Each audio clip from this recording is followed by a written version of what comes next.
जी hello दोस्तों, मैं हूं कमर चीमा और दोस्तों जैसा कि आप देख रहे हैं मेरे साथ मौजूद हैं आरजू काजमी साहबा। मैडम, सबसे पहले तो आपके बहुत बहुत शुक्रिया। बहुत शुक्रिया सर कि आपने इनवाइट किया। Thank you so much. Thank you very much. Madam, Shehbaz Sharif साहब की और मोदी साहब की मुलाकात ही नहीं हुई। आप क्या नहीं चाहती थी कि ये मुलाकात हो? इंडियन मीडिया वो दिखा रहा है कि मोदी साहब जनाब और पुतिन जा रहे हैं, शहबाज शरीफ साहब खड़े हुए हैं, और पाकिस्तानी मीडिया ये दिखा रहा है कि जब मोदी साहब को एयरपोर्ट पे रिसीव किया तो सिर्फ 2 बंदे थे, और जब शहबाज शरीफ को रिसीव किया तो 10 बंदे थे। तो ये क्या मतलब चल रहा है? मतलब मुलाकात हो जानी चाहिए थी शहबाज शरीफ साहब की और मोदी साहब की, एक अच्छा आगाज हो जाता।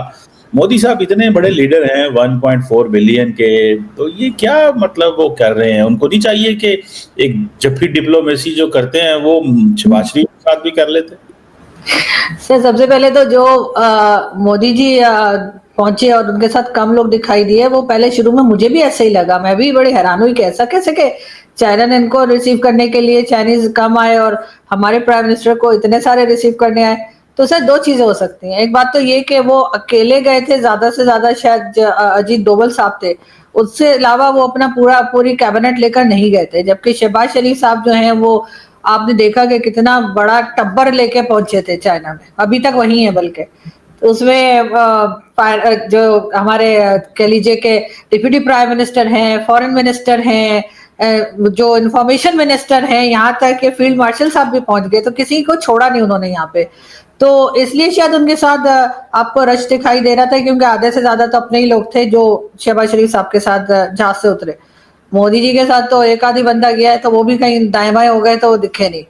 और दूसरा वो जो आप कह रहे हैं कि, और दूसरा हो सकता है कि चाइनीज ज्यादा इसलिए भी चले गए और शहबाज शरीफ को लेने, वो समझो शायद हमारा पैसा वापस करने आए, तो उन्होंने कहा होगा अच्छा सा वेलकम दो ताकि कुछ पैसा तो ये लोग वापस करें। तो उन्हें नहीं पता कि हमने नहीं देना उनका पैसा। तो उसके बाद सर अगर हम उस न्यूज पर आए, जो एक क्लिप बहुत चल रहा है और इंडियन मीडिया बहुत दिखा रहा है कि शहबाज शरीफ साहब खड़े हैं और मोदी जी सामने से निकल गए, तो सर क्या बात करते?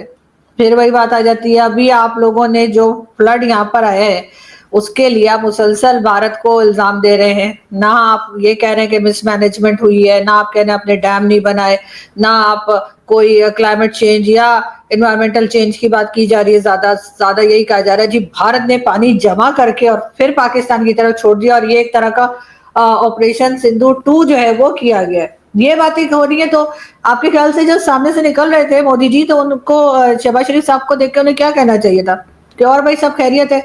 आप तो कह रहे हैं कि हमने आपकी तरफ सारा फ्लड हमारी वजह से आया है, तो हाफिज सईद और उसके घर वाले तो ठीक है ना, मसूद अजहर के घर में पानी तो नहीं गया? मतलब क्या पूछते मोदी जी? आपके ख्याल से उनको क्या पूछना चाहिए था? मैडम, उनको तो चाहिए था कोई डायलॉग, कोई बात, कोई इतनी। वैसे तो अपने आप को जादू की जप्फी, वो तो बंदे को पकड़ लेते हैं, आपको पता है। रास्ते से बंदा भी गुजर रहा हो तो उसको पकड़ के जप्फी डाल लेते हैं। तो शहबाज शरीफ के साथ भी अगर जप्फी डाल लेते तो हालात बेहतर हो जाते, साउथ एशिया का फ्यूचर चेंज हो जाता, ये सारे टाइम जंग के बादल जो हैं वो खत्म हो जाते। तो आपको नहीं लगता ये जंग के बादल खत्म करने के लिए मोदी साहब को एक बड़ा लीडर का किरदार अदा करना चाहिए? क्या 11 साल हो गए हैं वजीर आजम है, वो क्यों हमले करने पे क्यों यकीन रखते हैं? सर इसलिए कि यहाँ के लोग भी नहीं चाहते कि जो जंग के बादल हैं वो खत्म हो। यहाँ पर भी लोगों का उसी में फायदा है। वरना आप भला बताइए, आपने देखा था लास्ट टाइम जब पहलगाम का इंसिडेंट हुआ था, या पहलगाम अटैक जो हुआ था, उसके बाद मोदी जी उस वक्त सऊदी अरेबिया के विजिट पर थे। वो अपना विजिट शॉर्ट करके और वापस आ गए थे। या उस वक्त कितने लोगों की जाने गई थी? 27 या 28 लोगों की जान गई थी। यहाँ पे कई सौ लोग जो है अभी तक मर चुके हैं फ्लड में, और हमारे प्राइम मिनिस्टर 6 दिन के विजिट पर पहुंच गए हैं चाइना, और मतलब सबको ले गए हैं साथ। मेरी तो समझ में नहीं आ रहा कि आपके मुल्क में इमरजेंसी है, आपके मुल्क में इतनी आफत आई हुई है, तो भाई आप भी ऐसी मीटिंग अटेंड करें 2 दिन में और वापस आ जाए। नहीं, अव्वल तो उसमें भी नहीं जाना चाहिए था कि जी हमारे यहाँ इतना फ्लड आया हुआ है, हम इतने परेशान हैं, हमारे यहाँ आफत मची है, हम जगह जगह अब लोगों से डोनेशन भी लेना शुरू हो गए दुनिया में। और हमारे प्राइम मिनिस्टर जो है वो वहां पर चाइना में 6 दिन के विजिट पे चले गए और सबको साथ ले गए, किसी को नहीं छोड़ा। मेरे ख्याल से मैं और आप रह गए, आप क्योंकि कंट्री में नहीं है और मैं क्योंकि ट्रैवल नहीं करती हूँ, तो इस वजह से मुझे नहीं ले गए। तो सर बाकी तो कोई पाकिस्तान में उन्होंने छोड़ा ही नहीं है, सबके सब वहां पहुंच गए। तो सर ऐसे में, और दूसरा मोदी जी जिनके साथ जपियां डालते हैं, बातें करते हैं, सर उनकी कोई पोजीशन है, वो दुनिया से जगह जगह जाकर पैसा नहीं मांग रहे वो लोग। कोई ये नहीं कह रहे कि जी हमें फाइटर जेट दे दो उधार पे, कोई किसी से ये नहीं कह रहे हमें इतने 1 मिलियन के लिए सर नाके नहीं रगड़ रहे वो, यानी वो मुझे रशियन बात से बात कर रहे हैं, वो जाके मुझे चाइना को चप्पी लगा रहे हैं। आप कमाल कर रहे हैं चीमा साहब। मैडम आपने कहा उनकी पोजीशन है, हमारे से बेहतर किसकी पोजीशन है? 6 जहाज गिराए हैं, पोजीशन और जहाज और क्या कहते हैं, रोज ट्रंप कह रहा होता है, सुने मेरी बात सुने ना, पोजीशन की आप बात कर रही हैं।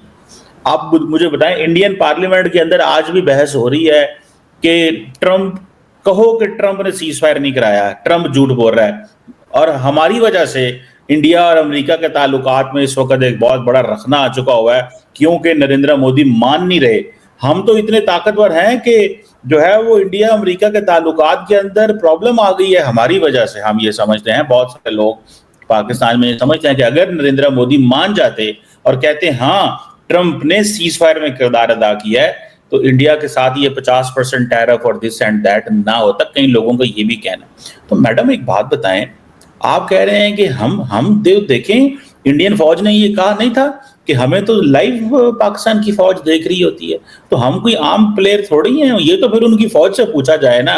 अब आप वैसे जो है वो पाकिस्तान की शहबाज शरीफ साहब की लीडरशिप को नहीं मानना चाहती तो ना माने, लेकिन जहाजों वाले मामले में, लड़ाई वाले मामले में जब भी हुआ है तो पाकिस्तान ने जो है वो टॉप किया है। आप देख लें, दुनिया कह रही है, दुनिया कह रही है, आप बेशक ना माने लेकिन दुनिया कह रही है कि पाकिस्तान ने जहाज गिराए हैं, ट्रंप ने भी कह दिया। वैसे सर अब जहाजों से आगे भी निकल आइए, आप लोग कब तक जहाजों में ही फंसे रहेंगे। और वैसे भी दुनिया तो अगर ये माने कि पाकिस्तान बिजनेस में अच्छा है जी, आप वो 65-71 से बाहर नहीं निकल रहे। अभी जहाजों को गिरे तो 4 महीने हुए, अभी तो हमने इसके ऊपर एंजॉय करना है, अभी तो हमने इनको साबित करवाना है इनको कि ये माने कि इनके कितने जहाज गिरे हैं। अभी तो ये मानेंगे। मैडम क्या करती हैं आप, थोड़ा सा कहें ना मोदी साहब को। आपका तो सर देख, आपको शोर बिल्कुल बिल्कुल लोग देख के सुनते हैं। मुझे किसी ने बताया अंदर से, पीएमओ से मुझे आवाज आई।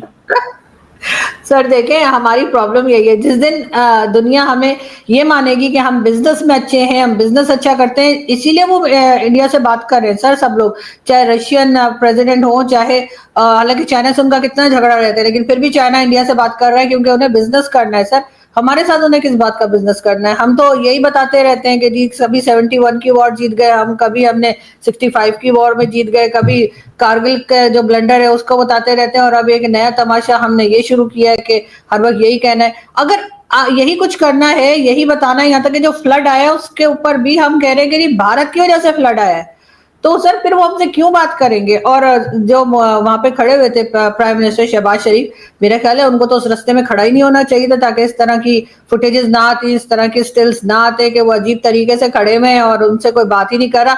चले मोदी जी नाराज है ना, तो वो रशियन प्रेसिडेंट को क्या हुआ था, वो भी उनके साथ ऐसी बातें करते करते निकल गए कि उन्होंने देखा ही नहीं कि हमारे प्राइम मिनिस्टर खड़े होते, इतना नोटिस गए। मैडम बाद में जाके झप्पियां डाली है, बाद में झप्पियां डाली है उन्होंने भी, शहबाज शरीफ साहब भी झप्पियां डालने में कोई कम नहीं है।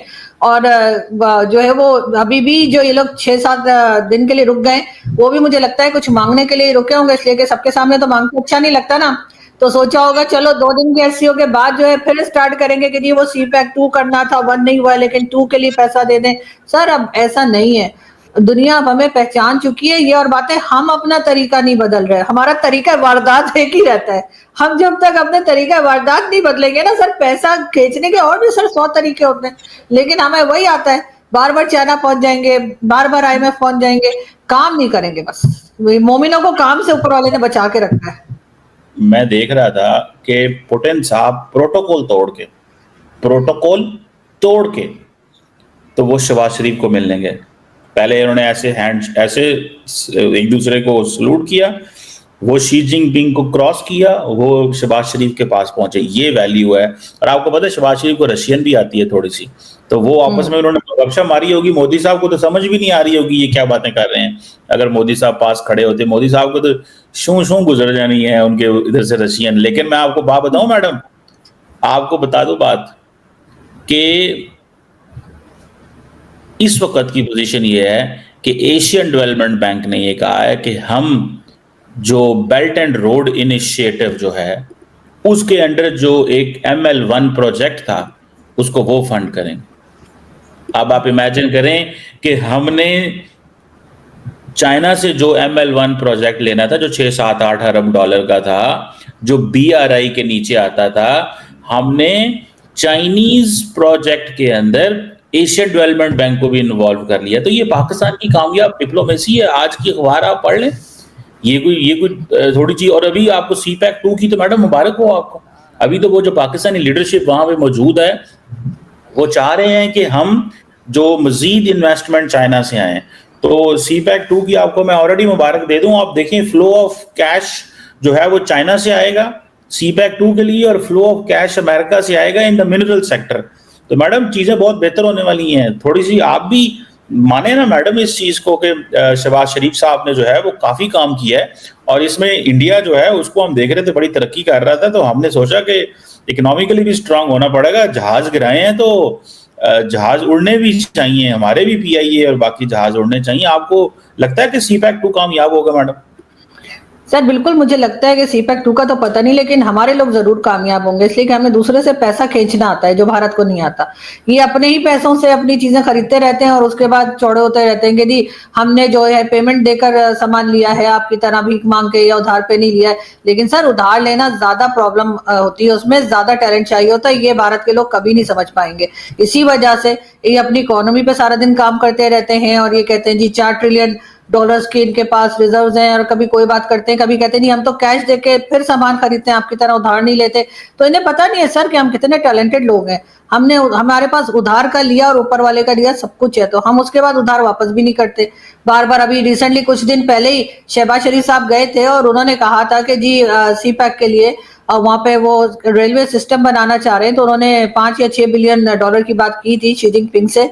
तो उन्होंने, मैंने सुना, उन्हें नूडल्स खिला के और घर वापस भेज दिया कि बेटा निकलो इधर से, हमारे पहले वाले पैसे तुमने दिए नहीं और अभी फिर लेने आ गए। उसके बाद फाइनेंस मिनिस्टर भेजे गए थे, उन्होंने जाकर उनसे कहा कि जी जो हमने आपका लोन, जो अभी हमने किस्तें आपको देनी है या इंस्टॉलमेंट्स जो आपको देनी थी, उसको जी थोड़ा आगे कर दीजिए, हमारे पास नहीं है पैसा। सर इस पोजीशन में से जब तक पाकिस्तान नहीं निकलेगा, जब तक अपने आप को हम इस काबिल नहीं बनाएंगे कि हम खुद कहीं पे इन्वेस्ट कर सकें, हम खुद अपना सामान अगर कोई हमें चाहिए, अगर कोई चीज भी हमें चाहिए, हम उसके लिए पेमेंट कर सकें, तो सर उसके लिए तो लोग तो हमें सलाम करेंगे ही ना। वो अपने शायद पूरा नहीं देखा होगा, रशियन ने कहा होगा सलाम अलैकुम, कोई फ्री का ऑयल या कुछ मत मांगना, ये भी कहा होगा। वो आपने आधा वीडियो देखा इससे।